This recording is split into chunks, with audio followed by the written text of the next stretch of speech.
In North Korea, owning gold doesn't make you wealthy, it makes you disappear. For 25 million North Koreans, there is no due process, no trial, no goodbye. Today, you'll hear from a market trader from Sinuiju who watched his neighbors vanish, one by one, and made the most difficult decision. A parent can make leave everything behind or wait for the knock at the door. This is his story. If these stories matter to you, please subscribe and hit the notification bell. Your support helps us bring these untold stories to light. Together, we can be a voice for those who cannot speak. I heard it at the corner of the market. These days, gold is more dangerous than dollars. It seemed like nothing, just words drifting past. I had no idea it would turn my entire life upside down. I'm from Sinuiju, North Pyongan province.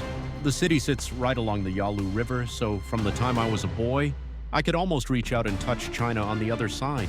In summer, mist rolled off the water. In winter, the river froze solid and people would slip across in the dark. What that meant, I only understood when I was older. I was a Jangmadang merchant. Think of it like a street vendor setting up a stall. No shop of my own, just a tarp. Whatever goods I could spread out, and hours on my feet until the sun went down. Sinuiju's market was one of the bigger ones in North Korea. The Chinese border was closed, so foreign goods circulated, and people moved with a kind of energy you didn't find elsewhere. The price of a kilogram of rice, a kilogram of corn, those numbers ran through my head constantly. That was daily life. At home, I had a wife and 2 children, a son, then a daughter. My son was just entering middle school.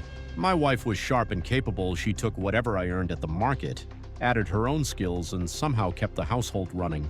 My aging parents lived nearby. My mother's back had curved so badly she could barely walk.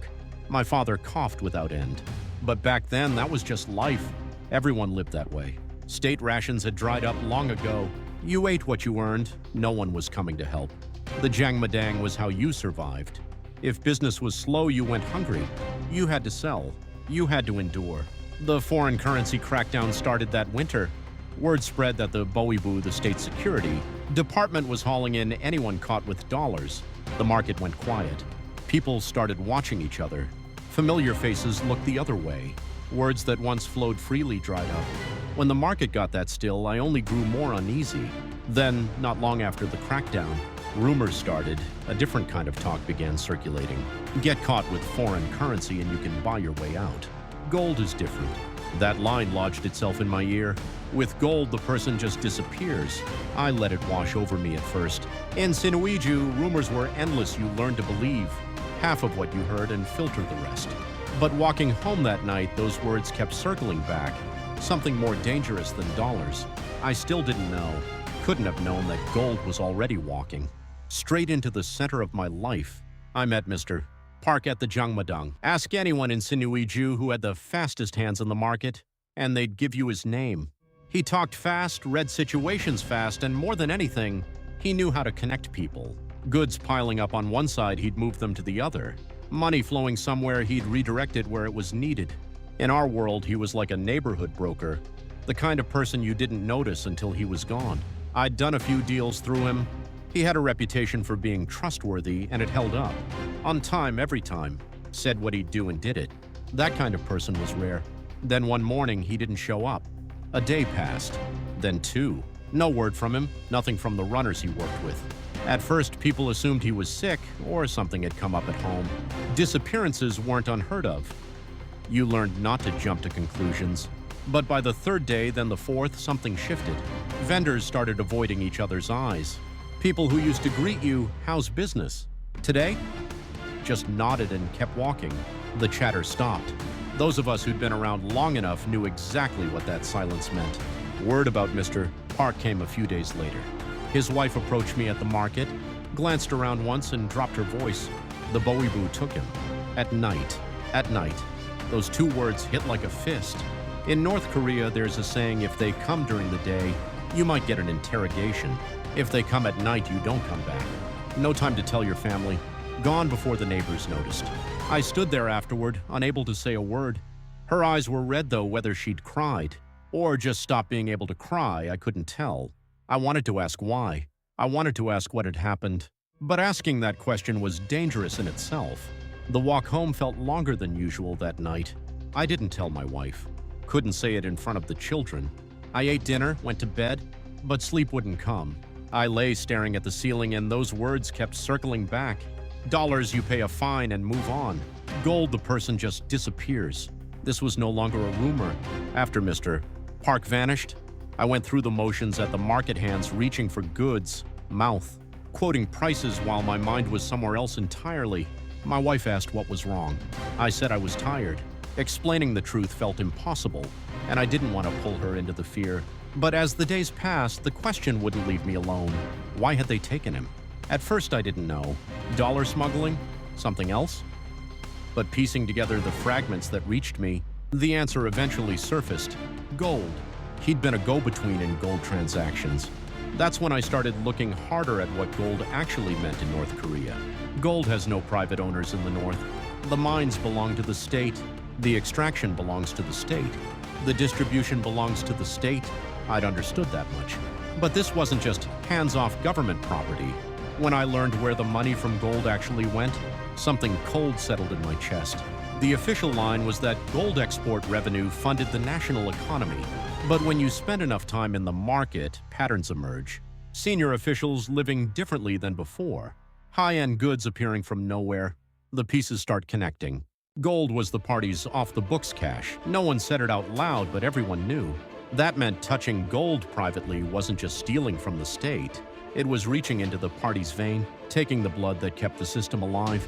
Think of it this way: during the Japanese colonial era, skimming rice could cost you your life. Something like that, except here the owner isn't a foreign occupier. It's the party, and anyone who touches what belongs to the party without permission simply disappears. After that, I started seeing the market differently. I looked at the faces around. Me, people I'd sold beside for years, and wondered who might have crossed that line. The paranoia crept in, as if I'd learned something I wasn't supposed to know, and somewhere out there, someone knew I knew. Then I asked myself a question I hadn't dared to ask before. How deep am I already in this? I didn't have an answer. I was too afraid to look for one. Rumors always started in the corners of the market. The name Unsan first reached me when the early winter wind was just turning sharp. Unsan County, Shianma County. I let it pass. Those places were far from Sinuiju. Nothing to do with me. Then people started speaking even more quietly. Merchants operating there are being investigated. The market stiffened again. Unsan and Shianma were gold mining territory. Traders who'd done business anywhere near those mines were being called in by the Boibu one after another. At first I didn't understand why that would ripple all the way to Sinuiju. Then it became clear. Gold doesn't stay where it's mined. It moves, hand to hand, link to link, until it crosses the border into China. And Sinuiju? Sinuiju was the final gate. The Yalu River was right there. If the investigation started in Unsan, that thread could unravel all the way to us. Word came about how the Boibu ran their interrogations. They weren't asking how much money you made. The amounts didn't interest them. There was only one question they kept pushing. Who did you pass it to? That single question changed everything. One name led to another. Someone held out, then broke, gave a name. That person got pulled in and gave another name. The chain didn't snap, it stretched. Bottom to top, end to end, a net being slowly drawn in. My hands went cold. For the first time, the thought came clearly. My name might already be somewhere in that net. I hadn't touched gold directly, but I'd done business with Mr. Park. Whether those transactions had ever connected to gold, I genuinely didn't know. Would not knowing protect me? Would the Boibu accept I didn't know as an answer? I already knew the answer. Once your name appears in the chain, it doesn't matter what you knew or didn't. The moment you're connected, it's over. That evening, I sat down at the dinner table and couldn't focus on my children's faces. They were right in front of me, blurry somehow. My wife ladled soup into my bowl. My hand trembled slightly when I reached for the spoon. I lowered my head over the bowl before she could notice. Gold trading sounds dramatic when you first hear it. Gold bars, gleaming bricks, someone moving weight in a bag. That's the image. The reality was nothing like that. The pieces circulating at the bottom of the market were smaller than grains of rice. You had to pinch them between your fingernails. A scale barely registered them, fractions of a gram. Flex. Those were split and sold again by the people at the very bottom. That was life on the lowest rung. They weren't greedy. Most of them didn't set out to be gold traders. It was the only option left. At the top, it was a different world entirely. Up there, transactions moved in kilograms. Think about what that means. 1 kilogram of gold, The people operating at that level never showed their faces in the market. They worked through layers of intermediaries, invisible, untraceable. I didn't sit down and figure this out. When you spend years in a market, you absorb things. You read the room. Veteran traders could sense who operated at which level, and more importantly, where the real danger zone was. The danger zone was the Chinese border. Buying and selling gold domestically could get you killed. But the moment it crossed the border, you entered a different dimension entirely. Foreign currency violations, national resource smuggling, diplomatic entanglement with China. The Boibu had zero tolerance for that line being crossed, and the more gold that crossed, the tighter the surveillance became. What unsettled me most was this: when international gold prices rose, the crackdowns intensified. Higher prices in China meant more people trying to move gold across, which put the authorities on edge. The money smell drew the hunters. And right then, word was spreading that gold prices were climbing. Someone had heard it from a Chinese trader. The market stirred. Some people leaned in with hunger. Others recoiled with fear. I was the second kind. The news didn't excite me. It frightened me. Rising gold prices meant the hands reaching for it on both sides were moving faster. Whether you were at the bottom, shaving off fractions of a gram, or at the top, moving kilograms at a time, you were inside the same net. And that net was tightening. There was a time when that person was doing well. Veteran market traders had a line they'd use when a familiar face stopped showing up. They'd say it once, then let the silence follow. No more questions. No more talk. Just buried. When I was younger, I thought that was cold. How could people react like that when someone disappeared? But the longer I lived in that world, the more I understood. It wasn't coldness. It was survival. Linger too long on someone who was gone and you might be next. Around that time, I heard a story directly, not secondhand. A merchant from just outside Sinuiju. He'd been trading gold for years, carefully and quietly. People trusted him. Then one night, the Boibu came to his door, before dawn, while the neighborhood slept. The next morning, a neighbor walked past his house. The door was locked, no movement inside. The husband was gone. A few days later, the wife moved away. The children vanished from school. Everything in that house, whatever they'd saved, whatever they owned, gone. Asset seizure. In North Korea, when someone is convicted, the punishment doesn't stop with that person. It spreads to the family. Guilt by association, one person's crime pulls the whole household under. Children barred from good schools. Spouses stripped of their jobs. Eventually, the family is pushed out of the city altogether, sent somewhere remote. Those of you who remember post-Korean War Korea, the families branded as communist sympathizers, ruined not by anything they chose, but by who they were related to. You understand the weight of that. To be destroyed by an accident of blood.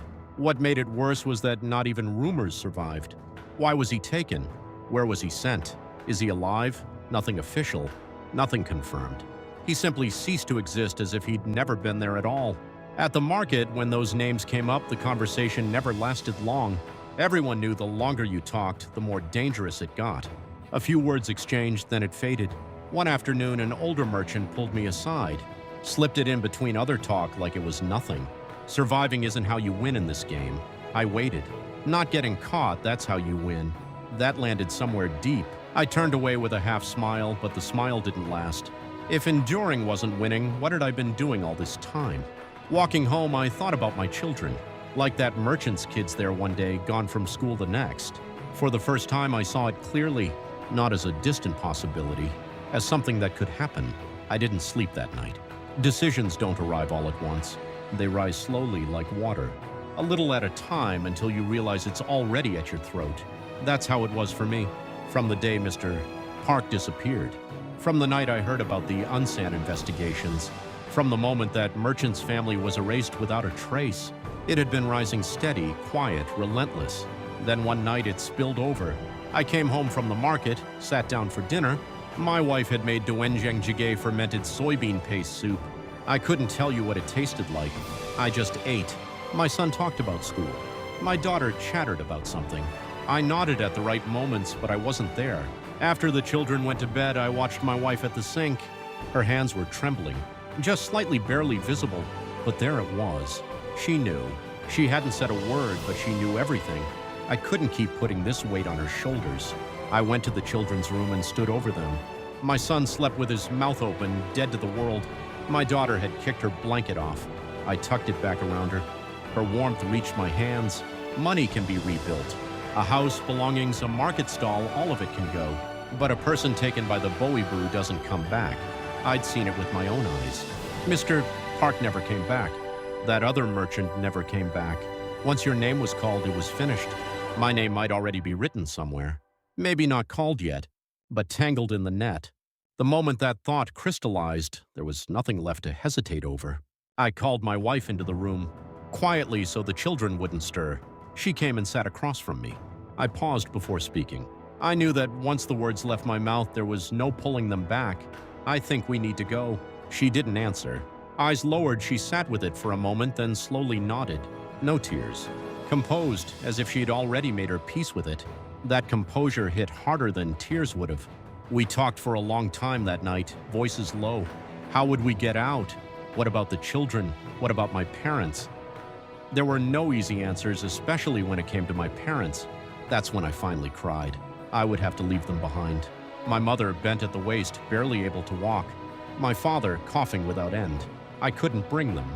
I couldn't warn them. If they knew, they'd try to stop us, and the less they knew, the safer they'd be. That was the hardest part. A few days later, I made up an excuse not to go to the market and stop by my parents' house. I acted normal, sat with them for a long time, ate the corn porridge my mother made. My father coughed through it, then reached out and held my hand. His grip was rough and warm. Walking home, I told myself not to look back. I looked back anyway. That might have been the last time. The night we crossed, I can't describe it fully.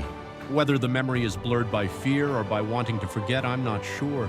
What stays with me comes in fragments, wind cutting through to the bone, slick ground underfoot, the signal I gave my children to stay quiet, stay still.